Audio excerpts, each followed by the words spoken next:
Mummy mummy આ mister મહેતાને બહુ વાર લાગી. જરા અંદર જઈને જુઓ ને. હા જુને બેન જુને. વિલનું શું થયું? મુજબ સગળી સંપત્તિના 2 સરખા ભાગ કરવામાં આવે છે. હા પણ વારસદાર તો શાંતિદેવીને પ્રકાશ જ છે ને. ના જી, આઈ એમ સોરી. હા અડધી મિલકત અમરને નામે અને બાકીની અડધી મિલકત મિસ્ટર પ્રકાશના પત્ની શ્રીમતી લક્ષ્મીદેવીના નામે કરવામાં આવી છે. લક્ષ્મીના નામે? હું આપને વિલની કોપી મોકલી આપીશ. ભલે, હું જાઉં છું.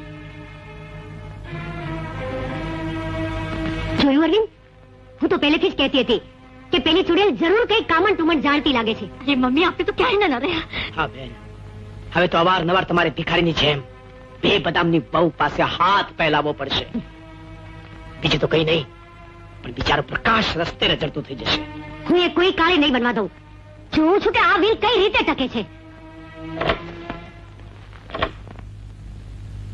લક્ષ્મી, તું જરા બહાર જા. મારે એમની સાથે થોડી અગત્યની વાતો કરવી છે. જી. કેમ લાગે છે હવે?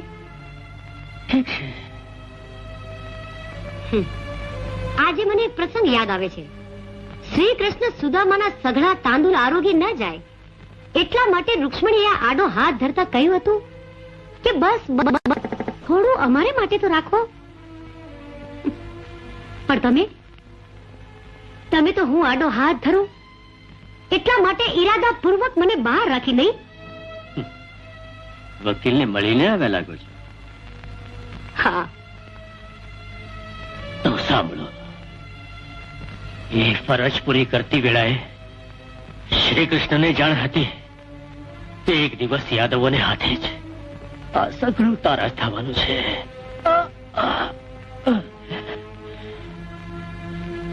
અને આપણા ઘરમાં ચાલી રહેલી યાદવાસ્ત્રીથી હું સાવ જાણતો નથી જ. એટલે તમે અમને યાચક બનાવવા માંગો છો? એક ભિખારણની ભંભેરનીથી તમે મને અને મારા બાળકોને પાયમાલ કરવા માંગો છો? પાયમાલ કરવા માંગો છો? મારા ક્યાં ભોગ લાગ્યા કે તમારા જેવા બીજવર સાથે મારા લગ્ન થયા? તમે પણ કાન ખોલીને સાંભળી લો. આ બધું સહન નહીં કરી લઉં. સહન કરવું જ પડશે શાંતિ દેવી. મેં બધું સમજી વિચારીને જ કર્યું છે. સમજી વિચારીને કર્યું છે? જે બિલ તમે બનાવ્યું છે એ સમજી વિચારીને બનાવ્યું છે? ના, એ ભારો ભાર અન્યાય છે, એ પાપ છે. એ અન્યાય અને પાપનો જવાબ માંગનારના દરબારથી હવે હું દૂર નથી. તો પછી એનો જવાબ તમારે એ દરબારમાં નહીં, અદાલતમાં આપવો પડશે. શાંતિ, શાંતિ. બેન, સી કે શિયાળ? એમનું તો મગજ ફરી ગયું છે. અરવિંદ, મને લાગે છે તારા બનેવીના નિર્ણયમાં હવે ફેરફાર નહીં થાય. આપણે હવે કાનૂની પગલા જ ભરવા પડશે. બેન, ન્યાયની મૂર્તિને આંખે પાટા હોય છે. આપણે એનો લાભ શા માટે ઉઠાવીએ? એટલે જો બેન, પગમાં કાંટો વાગ્યો હોય ને તો પગ ન વઢાય, કાંટાને કાઢી નાખવો જોઈએ. અને આંખમાં જો કણું પડ્યું હોય તો આંખ ના ફોડાય, કણાને કાઢી નાખવું જોઈએ. હા હા, પણ તમે કરવા શું માંગો છો? તમે કોઈ પણ બાને લક્ષ્મીને આજ રાત્રે આપણી વાડીએ લઈ આવો. વાડીએ તો લઈ આવું, પણ પછી બાકીનું બધું હું સંભાળી લઈશ. બા, બાપુજી માટે દૂધ. હા હા, આપી આવો. અરે ભાભી, જરા ઉભા રહો. આ મમ્મી તમને કઈ કહેવા માંગે છે. અરે હા, જો ને લક્ષ્મી, અહીંથી થોડે દૂર આપણી વાડી છે, ત્યાં આપણા ઈષ્ટદેવનું સ્થાનક છે. અને એમની તબિયત જરા ચિંતાજનક છે ને, એટલે ચાલ આપણે આજે દર્શન કરી આવીએ. હા જરૂર બા, હું હમણાં જ દૂધ આપીને આવું છું. બેન વાહ, મૂળ તમે લોકો આવો, હું આપણી વાડીએ પહોંચું છું. મમ્મી, આ મામા કરવા શું માંગે છે? તું તારે ચૂપચાપ જે થાય તે જોયા કર. Hi darling. હેલો अरे वाह क्या बात है. ડાર્લિંગ, આજે 2 દિવસ થયા છે આપણે ક્યાંય બહાર ગયા નથી. Very true. ક્યાંય બહાર જઈએ તો? શ્યોર, એક કામ કરીએ, આજે વિશાલામાં જઈને આપણે ડિનર લઈએ. Thank you darling. પ્રકાશ, હા, તમારા ઘરના માણસોની વાત જ નહીં કરતી. ઘરમાં એક પત્ની છે જે સાવ વેદ્યન છે, મને કોઈ રસ નથી. અને બીજો છે મારો બાપ, જે મને પારકો સમજે છે. તો પછી મને શું એની પરવા હોય? એ હોય કે ન હોય મને કઈ નથી. Forget it, darling. Have a sip. ઓ લુસી. અરે તુજે પાણી પાણી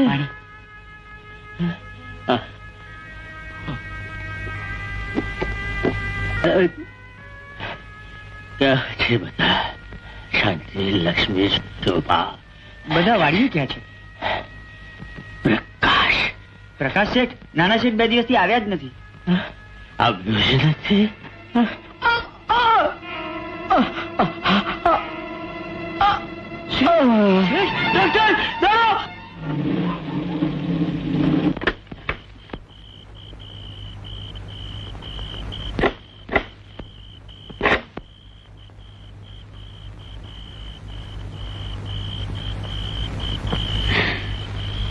મામા,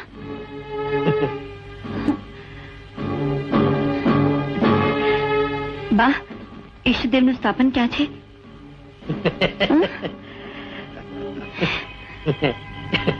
ઈષ્ટદેવ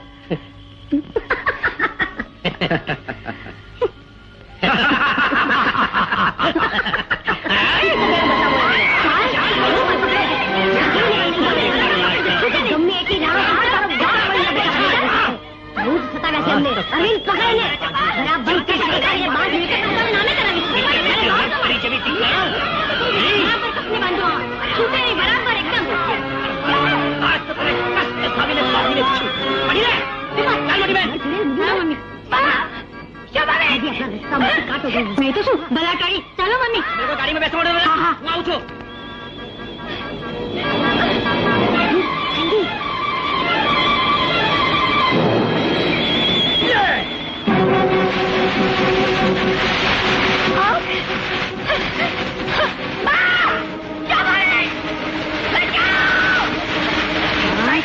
ચાલો ગઈ મારા બાપ પાસે. છૂટે આપણે.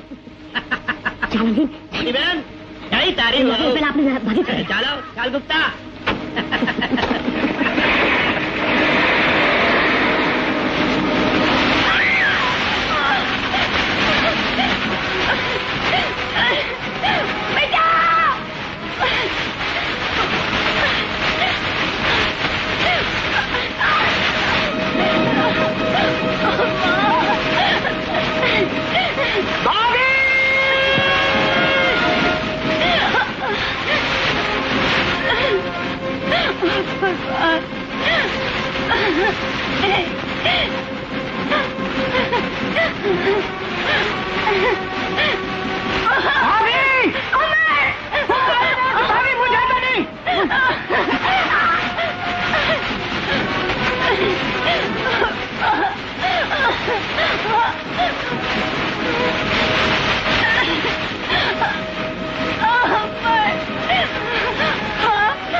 જોઈ લીધું ભાભી, તમારી સહનશીલતાને ત્યાગનો બદલો શું મળ્યું? પોતાની આંખે જ પોતાની સળગતી ચિતા જલતી જોઈ, એ જ ને. હજી પણ તમારી આંખ નથી ખુલતી ભાભી, તમારી આંખ નથી ખુલતી. અમર, જે અગ્નિમાં એ લોકોએ મને જીવતી પાડી એની સાક્ષી કહું છું કે હું કોઈને નહીં છોડું. જીલનારી થઈને જોઈ લીધું. હવે હું રણચંડી બનીને બતાવીશ. એક એકનો બદલો લઈશ અમર, એક એકનો બદલો લઈશ. હું સંજોગોના સાણસામાં એવું જ અકળાઈ ગયો છું કે હમણાં થોડો સમય તને નહીં મળી શકું. હું સમજી શકું છું અમર. એક તો લક્ષ્મી ભાભીને અકસ્માત, અને ઉપરથી પિતા સમાન કાકાનું અવસાન. અમર, મોટા ઘરની મોટી વાત, પણ શું તને લાગે છે કે લક્ષ્મી ભાભીનું મોત અકસ્માતથી જ થયું છે? આંખ અને કાન ક્યારેક માનવીને દગો દઈ જાય છે સીમા. અને દિલ? એનો ઉપયોગ હમણાં હું કરી શકું તેમ નથી. કેમ? કારણ કે એ તો તારી પાસે ગીરવી છે. ભાભી, આ શું? Lipstick.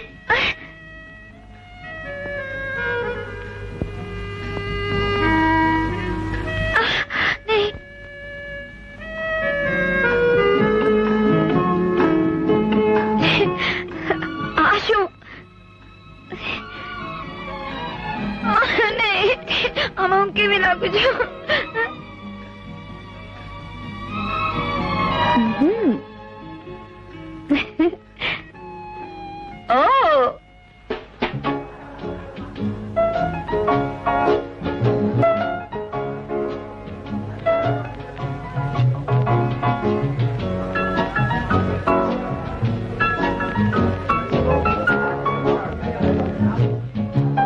Ladies and gentleman, your attention please. આજે આપણી યુથ ક્લબમાં એક એવી વિશિષ્ટ વ્યક્તિ પધારી છે જેને પગલે કલકત્તામાં દીવડા પેટે છે, જેની પાપણના પલકારે આસમાનના સિતારાઓ ઝૂમી ઉઠે છે, અરે જેની મુસ્કુરાટથી હજારો ફૂલ ખીલી ઉઠે છે. એ છે કલકત્તાના કરોડપતિ શેઠ લક્ષ્મીચંદ હીરાચંદની એકની એક સુપુત્રી મિસ કામિની. અને સાથે છે તેમના સેક્રેટરી મિસ્ટર પેસ્ટનજી પસ્ટાકિયા. તમને જાણીને આનંદ થશે કે મિસ કામિની અહીં જંગી રોકાણ કરી ધંધો વિકસાવવા માંગે છે. ગીવ ધેમ બિગ હેન્ડ.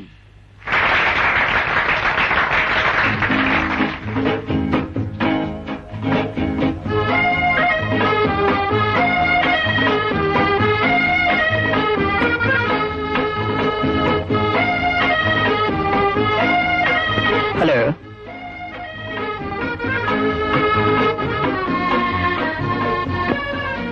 મામા, અરે આ તો હેરત પમાડે એવો એકદમ એક સરખો અણસાર.